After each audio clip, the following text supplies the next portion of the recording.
So I had been DMing for a while, and I had gotten into Vampire the Masquerade, 2nd edition. So I decided to run a game, and my friend brought this girl from his college. Let's call her Raven. Anyway, Raven is very enthusiastic about the game, and created a Toreador who owns a nightclub. At the end of a session, she says she wants to come back, dressed up with props, and says we should all do this. LARP was not big back then, so it seemed interesting. So we all dress up like our characters. The next day, she comes back dressed up as her character, with a katana sword, and begins to act like her character even when we take a break to eat something or take a breather. So after eating some pizza, we start the game. And in the game, she has the players meet up in her club to decide their next move against the prince. As they leave, I tell her that the bouncers call her, and ask her if it's okay if some firemen come in to check the club for fire safety violations. She says, fine. As they leave, I blow up the club as a warning from the prince of the city, not to fuck with her. This is when Raven freaks out. She jumps up, screams, and throws the books off the table. We are all shocked and thinking, what the fuck just happened? That's when she looks at me, grabs the katana, and screams, "You motherfucker! You blew up my club!" And then tries to take a swing at me with the freaking sword. People try to grab her, which is when I bolt, because this chick is fast. She starts to chase me around the house when someone else finally grabs her. She kept screaming, "My club! You blew up my club!" Then she calms down and tried to play it like it was a joke. So, yeah, that's when I stopped being a DM. That was in 1998. I just started a game 2 weeks ago. There will never be any kind of LARPing in my life. Now, there are plenty of stories of Vampire the Masquerade players doing some wacky things, but this, yeah. I think trying to split open the DM with a katana for blowing up your pretend club takes the cake. But I'm curious as to why they just let her waltz into the game with a katana in the first place. Did all of them just walk into their weekly games with an arsenal of weapons and then just look at her and go, "Oh man, a katana? That's so Raven. If you could slice your DM in half, you might be served a life sentence." My name is Jacob Crowe, and welcome to the Crow's Perch, where each week we pop our brains into a fetid soup of RPG horror stories, so that we may strive to avoid such tales in our own games, or so we can stand on our moral high horse as we judge complete strangers like normal, healthy adults. Now, surely you've been tempted before by the idea of playing or running in an evil campaign. From Archon the Cruel to the Sith to the forces of chaos in Warhammer 40k, there's just something about wearing all black, having a scar over your face, or telling the heroes about how together we can rule this kingdom, Spider-Man. Now, it's fun to pretend to be the bad guy, but sometimes there are players that are the bad guy, and to them, these kinds of campaigns are just a way to excuse their horrible behavior as just doing what their character would do. And so, without further ado, let's give a speech about how we're not so different, you and I, as we gather up a murder and dive into this story. Content warning for mentions of trafficking. I'm a forever DM, but a couple years ago, I had the itch to play on the other side of the DM screen. Saw an evil campaign was looking for a new player, since they just lost one. I applied and was accepted. I'm comfortable with any role and asked if they preferred anything. And that's how I ended up as a 1T cleric. Most of the other players were monstrous races, so I fit in, and roleplayed a cringy edgelord type. It's an evil campaign, so not a big surprise. Party has a pretty standard agenda of kill everything, steal what you can, destroy what you can't. So one of the players suffers from main character syndrome, and generally monopolizes roleplay and dialogue. He was a Dampier Conquest Paladin, and he played that out as dominating others sexually. He is involved in selling slaves and making a harem, and his prized one is a succubus. Out of character, we've asked him to tone it down, but he doesn't. He bullies other players at times, and engages in PvP regularly. In fact, he killed their previous player/healer, a druid. Apparently, he said the party didn't need them since he could also heal. Maybe he thought they would roll another character instead of dropping out, but I digress. Anyways, my cleric made friends with our party's half-dragon barbarian. It was a scale bros kind of thing, and we both worshipped Tiamat.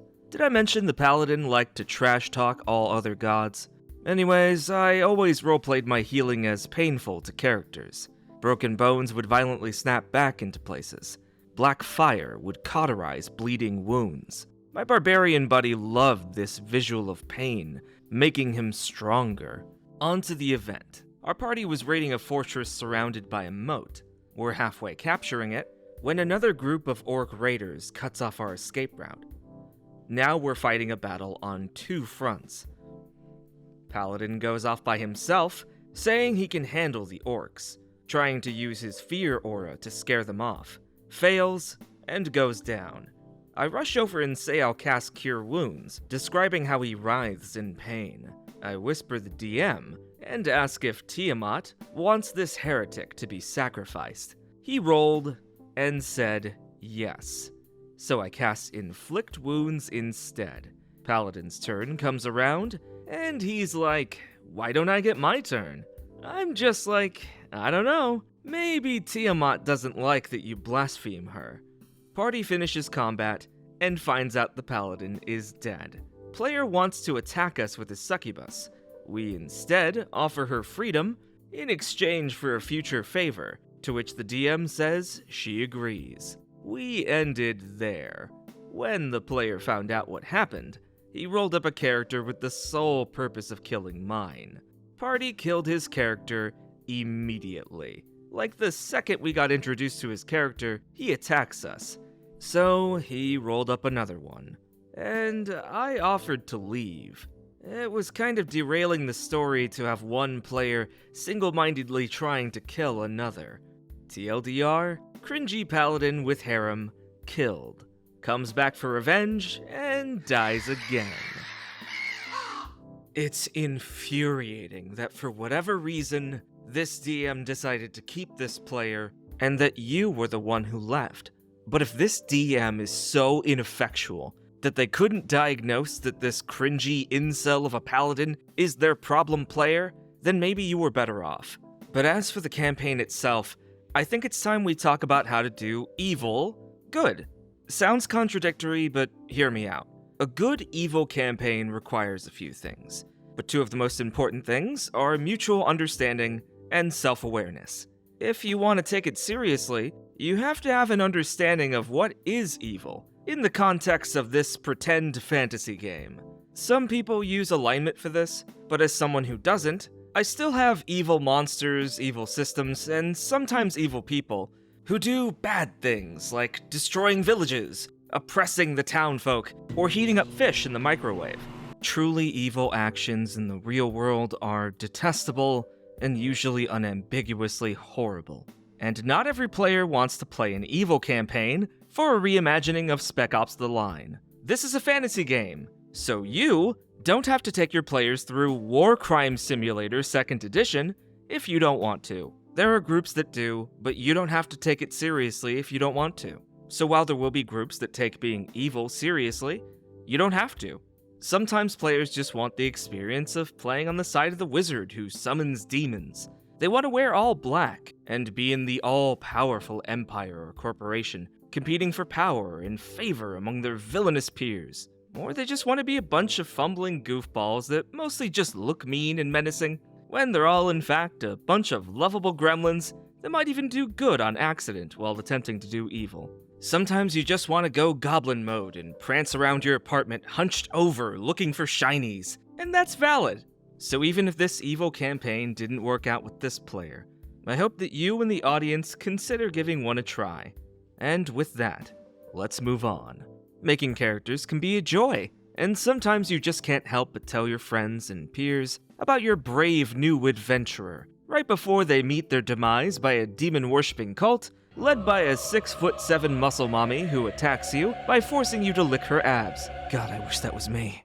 But unfortunately, we live in a world where some people wake up extra early so that they have more time to be a hater. And this player goes out of their way to demand the OP leaves their game because of a character that isn't even in their game. So, without further ado, let's keep the murder going as we dive into this last story. Content warning for homophobia. Sorry if this post is all over the place. This quite literally just happened. It's 3 a.m. where I live, and English is not my first language. But boy, I have to tell this somewhere or else I'm going to explode. You might remember me, or not, as that one girl that almost got kicked off a campaign for wanting to play a lesbian pirate. This might sound unrelated. It is not. One of those players is the main character of this awful night. So, let me tell you some context. I had this group for like a year or so. There are 3 boys, all friends beforehand, and me. I met them at another campaign, and we created this group to keep playing after it got cancelled. Our main character is one of these guys. We'll call him Adam, 22 male, if that matters. Adam was not in the first campaign with us. In fact, he had never played TTRPGs before, but the first campaign ran smooth. We played Cthulhu Tech, had 23 sessions of the best campaign I had in my life, somehow, even though the players were quite terrible. But I can stand a lot, and just left.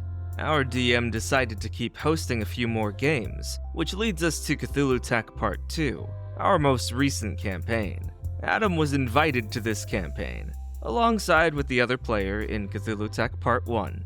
Meanwhile, I was searching for another campaign, because I need to have more than one at the same time. And I encountered this absolutely amazing, incredible, fantastic DM. He's hosting D&D, and a friend of mine said he won't be able to play, so he wants me to take his place.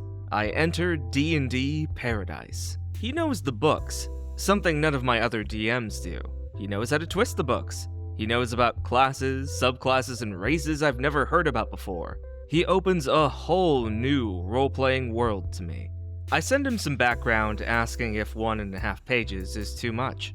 He says it's too little. I can write. You don't know how happy I was to know I could actually write a backstory, instead of a quick summary I knew no one would read. He reads it, tells me what he likes, gives life to my NPCs. I fall in love. Instantly. Best DM I had. Sorry for this rant, but he's truly amazing, and it needs to be said. Thing is, and this is the controversial part, I create my character to be quite apathetic when it comes to gender. He just doesn't care about what pronouns are used on him, nor about clothes or how the rest of the party treats him. It becomes kind of a meme between the other members of the party. Having as I had a problem with playing LGBT characters in the past, I ask my DM if it is fine, and he answers by saying he is. Actually, he decides to give it a little twist, and tells me that my character's caretaker is actually non-binary, and that I could use that as an excuse for his mindset about gender. I know some people don't like to include LGBT topics, but this party and DM were completely fine with it. Just to clarify. Funny thing, whenever I hear someone say they don't want an LGBT character in their game, the typical response is, "Oh, I just don't want people to talk about sex in my games." And I always find that fascinating, because no one said sex up until that point. Weird. It's almost like the kind of people who would get upset about the existence of an LGBT character are gonna be disingenuous about the reason why. Well, I sure hope this doesn't come up later. That'd be silly. Huh, that's weird. I could have sworn I heard someone knocking on wood. Oh, that probably doesn't mean anything. Let's keep going. Everything goes perfect. Everything goes fun. I have so much fun, I decide. Oh, how stupid I was. to go to my friend's server and tell everyone how much I was enjoying the roleplay, how much I enjoyed playing the book for once, getting to know my class, being able to play as a new race, and being able to play a character under the non-binary umbrella. This chat is not only for our RP group. There's a lot of old friends of mine here, so this message was more for them. But Adam saw it, and he was not happy. So I get a DM from him that roughly translates to, "Hey, not meaning to offend you or anything, but I don't get it. What's the need? Why do you need to go around saying what your character gender is and stuff? No one should care about that." At first I took it the good way for some reason. I thought he truly meant it in a be yourself, you don't need to justify anything way. But man, was I wrong. I tell Adam that I said it because it's something that makes me happy about how the DM and the party acts, since I had some bad experiences before. He keeps telling me how labels are bad and we should avoid them. He says, "I was born in the wrong generation." I'm only 15 and I listen to Queen. I was born in the wrong generation and I'm only 14. But I'm not an idiot who falls for this crap music during the 21st century. And I hate almost all the crappy modern music out right now. Surely I, a 15-year-old boy, can't be the only one still listening to 80s music, right? My generation sucks. I wish I was born in the 80s. Woo, nobody gives a shit. All this labels and stuff didn't exist back in the day. And things were much better. And things like that. Of course, Adam. No one ever used labels to separate themselves or had labels made for them to separate them from others throughout all of human history. At least up until today. What's wrong with this generation? I tell him to please stop, since I was just minding my business, and it was 2 a.m. I didn't want to have a discussion about how I created a character he knew nothing about, but he insisted. He started fighting himself, kinda. I told him he couldn't ask me to just shut up and don't annoy anyone, just as he wouldn't go to a pride parade and ask someone to go back home, because there's no need for labels. For some reason, he thought I was calling him homophobic there, and it all went down the drain. He started calling me names, specifically asking if I was drunk or on drugs, or if I was, oh, classy, great. At some point, I got fed up of his nonsense. I told him to stop disrespecting me, so he got angry. Said I was toxic AF, as he always suspected, and blocked me. So, yes, I suppose I will have to leave the Cthulhu Tech campaign. But it is so incredibly stupid. Him getting angry over a character he doesn't and will never know. Him insulting me that bad over a D&D character. Terrible experience, 1 out of 10. Would not recommend. TLDR.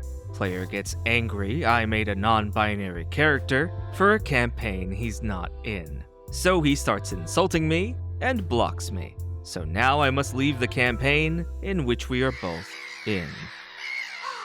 I don't understand why you're the one that has to leave when Adam very clearly has some prejudices about LGBT people. Prejudices that I bet he thinks he's hiding well, but is definitely not. And that is some wild projection on Adam's part, to consider you to be the toxic one after his little rant.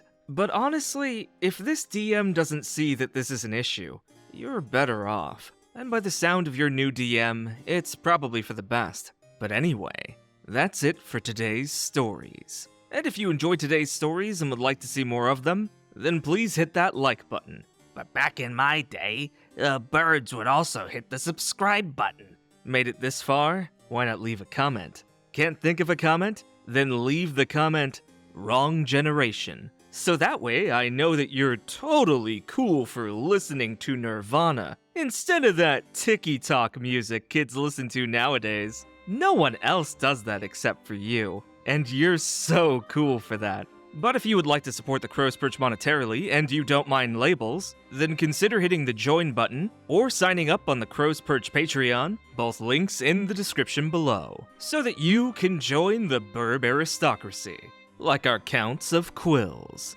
like Raven, Tecrus, Eryn Kados, Critical Kunic, Evix, King Drazil, Christian Pipp, Cosmosis, Rykis, JadedGale, Hailey Thompson, Zerofang, and Netscape Navigator.